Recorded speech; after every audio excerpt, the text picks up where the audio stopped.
नमस्कार विद्यार्थी मित्रांनो, तर आज आपण महा TET पेपर सेकंड यामध्ये 2018 मध्ये आलेले समाजशास्त्र या विषयावर आधारित काही प्रश्न अभ्यासणार आहोत. तर पहिलाच प्रश्न या ठिकाणी दिलेला आहे. भारतीय पारशी समाज उपयोगात आणत असलेल्या कालगणनेच्या पद्धतीला डॅश डॅश कालगणना म्हणतात.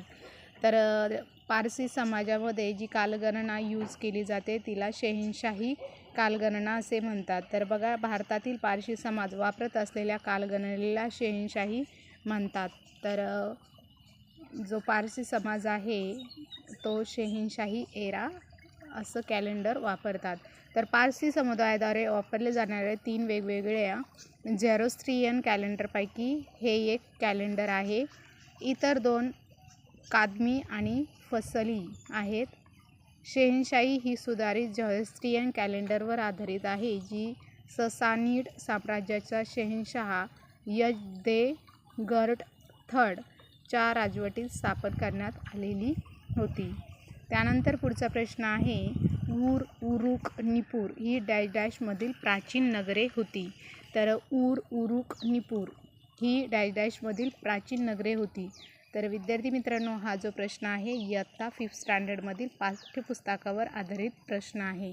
तर बघा, या ठिकाणी ऊर, उरुक, निपूर ही जी शहरे आहे ती मेसोपोटेमिया या प्रदेशामध्ये आढळत होती. तर ही ऊर, उरुक, निपूर ही मेसोपोटेमिया हा जो प्रदेश आहे त्यामधील फेमस प्राचीन शहरे आहेत. तर या ठिकाणी स्पष्टीकरणसुद्धा दिलेलं आहे. ऊर, उरुक आणि निपूर ही प्राचीन मेसोपोटेमियामधील नगरे आहेत. तर मेसोपोटेमिया हा एक प्रदेश आहे. तर मेसोपोटेमिया हा पश्चिम आशियातील मिडल ईस्ट एक प्रदेश आहे. तर हा पण लक्षात ठेवायचं आहे, तो एक प्रदेश आहे. मेसोपोटेमिया हे जगातील सर्वात जुने ज्ञान शहरीकरणाचे केंद्र आहे. ऊर, उरुक आणि निपूर ही सुमेरियन सभ्यतेतील प्रमुख शहरे आहेत. तर ऊर, उरुक आणि निपूर ही सुमेरियन संस्कृतीतील शहरे आहेत, हे पण लक्षात ठेवायचं आहे. त्यानंतर जी सुमारे 3500 ते 1900 इसवी सन पूर्व मेसोपोटेमियामध्ये उदयास आली. तर हा प्रश्न इयत्ता 5वीच्या पाठ्यपुस्तकावर आधारित आहे. त्यानंतर पुढचा प्रश्न बघूया. प्रसिद्ध वैद्य जीवक डॅश डॅश राज्याशी संबंधित आहे. तर जो प्रसिद्ध वैद्य होता जीवक तो डॅश डॅश राज्याशी संबंधित आहे. तर 2 नंबरचं आपलं ऑप्शन करेक्ट आहे. मगध राज्याशी संबंधित होता जीवक. तर या ठिकाणी स्पष्टीकरण दिलेलं आहे. मगध जीवक हा प्रसिद्ध वैद्य बिंबिसाराच्या दरबारात होता. जीवक हा एक प्रसिद्ध वैद्य होता जो राजगृहात सध्याच्या राजगीर येथे राहत होता. त्यावेळी उपस्थित असलेल्या सर्वोत्कृष्ट वैद्यापैकी एक असल्याने त्यांना मेडिसिन्स किंग म्हणून ओळखलं जात होतं, हे पण लक्षात ठेवायचं आहे. जीवक हा बिंबिसाराच्या दरबारातील एक वैद्य होता. जीवक हा प्रसिद्ध वैद्य होता. तो राजगृह सध्याचं राजगीर येथे राहत होता. त्यानंतर तो मेडिसिन किंग म्हणून ओळखला जात होता. जीवक मगधचा एक प्रसिद्ध चिकित्सक होता जो बुद्ध आणि मगधाचा राजा बिंबिसार याचा वैयक्तिक चिकित्सक होता. त्यांनी बौद्ध धर्माचं अनुसरण केलं. त्यांच्याबद्दल माहिती सुरुवातीस बौद्ध ग्रंथामध्ये तसेच नंतरच्या बौद्ध प्रकटीकरण आणि ग्रंथामध्ये आढळते.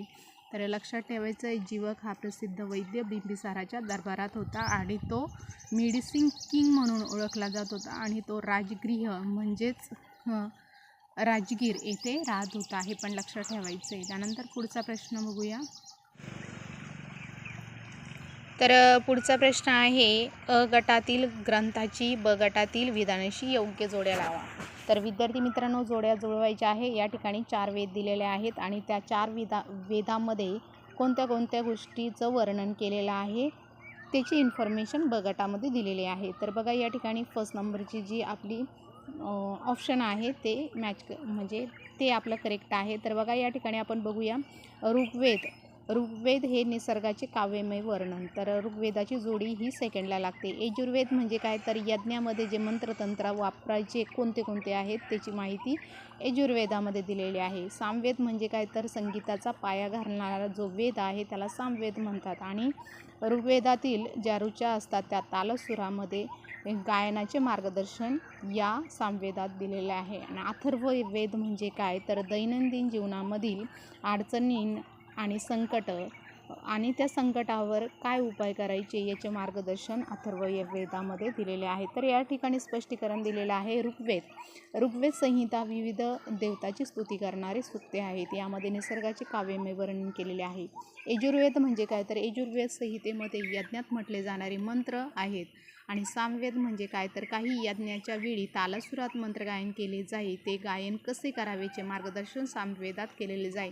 आणि भारतीय संगीताच्या निर्मितीचा सामवेदात मोठा वाटा आहे. म्हणजे सामवेद हे भारतीय संगीताचा पाया घालणारं एक मोठं वेद आहे. सामवेदामध्ये त्याचं वर्णन आहे. अथर्ववेदाच्या संहिताला अथर्व ऋषीचं नाव देण्यात आलेलं आहे. अथर्ववेदात दैनंदिन जीवनातील अनेक गोष्टीचे महत्त्व दिलेले आहे.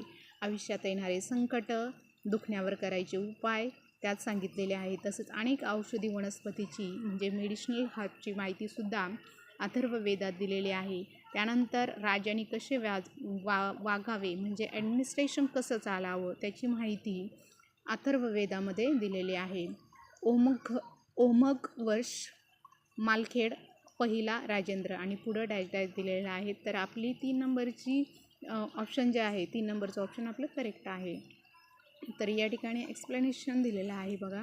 तर एक्सप्लेनेशन काय आहे, तर बघा, मान्यखेता ज्याला मालखैत किंवा मालखेड म्हणून ओळखले जातं, हे भारतातील कर्नाटकातील एक पूर्वेचे शहर आहे, जे हैदराबादच्या नैऋत्य सुमारे 85 मैलावर आहे. हे शहर 9व्या शतकाच्या राष्ट्रकूट सम्राट ओमघ वर्ष यांनी बांधले आहेत आणि ते राजवंशाची राजधानी बनले.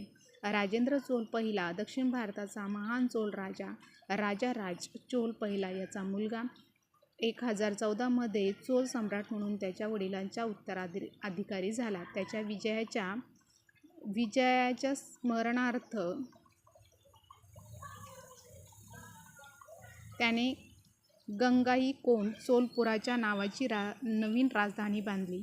राजा राज चोलने बांधलेल्या तंजोर बृद्धेश्वर मंदिराप्रमाणेच त्यांनी गंगाईकोंड चोलपुरम येथे शिवाची मंदिरे बांधली. त्याने परकेसरी आणि युद्धमल्ल ही पदवी धारण केली. सुफी पंथ मूळचा डॅश डॅश आहे. तर 4 नंबरचं ऑप्शन आपलं करेक्ट आहे. तर बघा, अरबस्तानातील, तर सुफी सेक्ट हा अरबस्तानातील मूळचा आहे. तर या ठिकाणी स्पष्टीकरण दिलेलं आहे. सुफी पंथ हा इस्लामातील एक पंथ आहे. सुफी पंथ मूळचा अरबस्तानातील आहे. परमेश्वर प्रेममय आहे. प्रेम व भक्ती या मार्गाने परमेश्वरापर्यंत पोहोचता येते अशी सुफी साधूची श्रद्धा होती. सर्व प्राणीमात्रावर प्रेम करावे, परमेश्वराचे चिंतन करावे, साधेपणाने राहावे अशी त्यांची शिकवण होती. ख्वाजा मुइनुद्दीन चिश्ती, शेख निजामुद्दीन औलिया हे थोर सुफी संत होते. सुफी संतांच्या उपदेशामुळे हिंदू मुसलमान समाजात ऐक्य निर्माण झाले. भारतीय संगीतात सुफी संगीत परंपरेला मोलाची भर घातलेली आहे. 1857च्या उठावानंतर बेगम हजरत महल यांनी डॅश डॅशमध्ये आश्रय घेतला. तर 4 नंबरचं ऑप्शन आपलं करेक्ट आहे. बेगम हजरत महल यांनी 1857च्या उठावानंतर नेपाळमध्ये आश्रय घेतला. तर 8th स्टँडर्डच्या पाठ्यपुस्तकावर आधारित हा प्रश्न आहे. तर विद्यार्थी मित्रांनो, इयत्ता 8वीच्या पाठ्यपुस्तकावर आधारित हा प्रश्न आहे, हे पण लक्षात ठेवायचं आहे. आणि सुफी सेक्टचा हा प्रश्न जो आहे तो इयत्ता 7वीच्या पाठ्यपुस्तकावर आधारित प्रश्न आहे, हे पण लक्षात ठेवायचं. इयत्ता 7वीच्या पाठ्यपुस्तकावर आधारित हा प्रश्न आहे. आणि 1857चा उठावानंतर बेगम हजरत महल यांनी नेपाळमध्ये आश्रय घेतला. तर हा जो प्रश्न आहे तो इयत्ता 8वीच्या पाठ्यपुस्तकावर आधारित आहे. तर चला आपण या ठिकाणी स्पष्टीकरण बघूया. 1857च्या लढ्याचे नेतृत्व 1857च्या स्वातंत्र्य लढ्यात मुघल साम्राज्याचा वारसदार बहादूर शाह इंग्रजाविरुद्ध लढण्यास असमर्थ आहे हे लक्षात आल्यानंतर बहादूर शहाने नेतृत्व मान्य करून नानासाहेब पेशवे, झाशीची राणी लक्ष्मीबाई, तात्या टोपे यांनी 1857च्या स्वातंत्र्य लढ्याचे सूत्र आपल्या हाती घेतले. मौलवी अहमद उल्ला कुंवरसिंग, मुघल सेनापती बख्त्या खान, बेगम हजरत महल यांनी विविध ठिकाणी उठावाचे नेतृत्व केले. दिल्ली, कानपूर, लखनौ, झाशी तसेच पश्चिम बिहारमधील उठावाचे स्वरूप विशेष उग्र होते. भीमोड या लढ्यात राणी लक्ष्मीबाई कुंवर सिंग, उद्दम अहमदुल्ला हे धरत्यार्थी पडले. बहादूर शाह यांना रंगून येथे कारावासात ठेवण्यात आले. नानासाहेब बेगम हजरत महल यांनी नेपाळमध्ये आश्रय घेतला, तर तात्या टोपे यांनी 10 महिने इंग्रजांशी लढत राहिले, पण फितुरतेमुळे ते सापडले. त्यांना फाशीची शिक्षा झाली. अशा रीतीने सन 1858च्या अखेरपर्यंत इंग्रजांनी हा लढा कठोरपणे दडपून टाकला. नेक्स्ट क्वेश्चन आहे, हे स्वराज्य नव्हे आणि त्याचा पायाही नव्हे अशा शब्दात लोकमान्य टिळकांनी डॅश डॅश यावर टीका केली. तर 1 नंबरचं ऑप्शन आपलं करेक्ट आहे, मॉन्टेग्यू चेम्फर्स. तर हा सुद्धा प्रश्न इयत्ता 8वीच्या पाठ्यपुस्तकावर आधारित आहे, हे पण लक्षात ठेवायचे. तर बघा, स्पष्टीकरण दिलेलं आहे मॉन्टेग्यू चेम्फर्स कायदा. तर काय आहे, तर 1919 मध्ये ब्रिटिश पार्लमेंटने भारतात घटनात्मक सुधारणा घडवून आणण्यासाठी एक कायदा मंजूर केला. याला मॉन्टेग्यू चेम्फर्स कायदा असे म्हणतात. या कायद्यान्वये बिनमहत्त्वाची खाती भारतीय मंत्र्याकडे सोपविण्यात आली, परंतु अर्थ, महसूल, गृह यासारखी महत्त्वाची खाती जी होती गव्हर्नरच्या ताब्यात होती. 1919च्या कायद्याने भारतीयांना जबरदस्तीने राज्यपद्धतीच्या मागणीला पुरेसा वाव मिळाला नाही. या कायद्याने सर्वांची निराशा केली. हे स्वराज्य नव्हे आणि त्याचा पायही नव्हे अशा शब्दांमध्ये लोकमान्य टिळक यांनी कायद्यावर टीका केली.